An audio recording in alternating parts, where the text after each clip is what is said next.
Kota Salatiga, Jawa Tengah masuk dalam pemberlakuan pembatasan kegiatan masyarakat atau PPKM level 2 sesuai instruksi Menteri Dalam Negeri nomor 53 tahun 2021.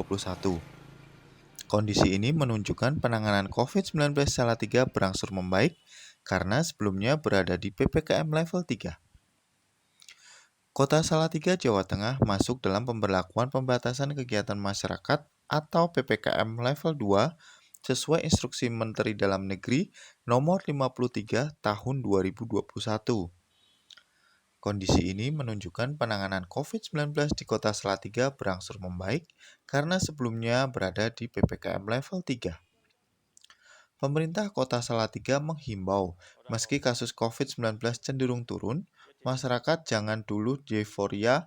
Pencapaian ini adalah hasil kerja keras bersama, karena beban berat masih menunggu selama COVID-19 menjadi pandemi. PPKM level 2, warga harus makin disiplin agar segera belanja ke level 1. Dengan penurunan level, aktivitas masyarakat akan semakin longgar, meski ada ketentuan yang harus dipenuhi dan sesuai dengan aturan dari pemerintah pusat.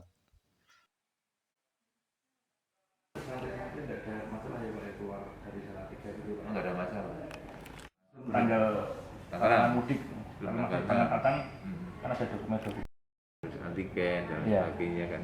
Tentunya dengan Salatiga sudah mendapatkan level 2, ini saya menghimbau kepada masyarakat Kota Salatiga tidak kemudian euforia bangga.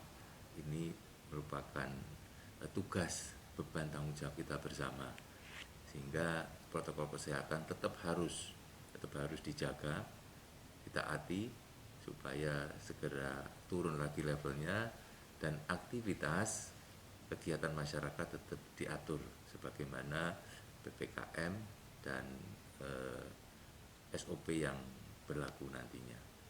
Nanti kelonggaran-kelonggarannya di bidang apa aja nanti Pak terkait penurunan level itu Pak? Tentunya di pariwisata, ekonomi, kemudian kegiatan masyarakat, ini juga nanti diatur sedemikian rupa sebagaimana yang nanti ditentukan dari pusat. Kelonggaran aktivitas tersebut diantaranya dari sektor pendidikan, perekonomian, dan kegiatan masyarakat. Diharapkan melalui pelonggaran-pelonggaran ini, kegiatan ekonomi masyarakat bisa kembali pulih. Dari Salatiga, Jawa Tengah, Aditya Bayu mengabarkan.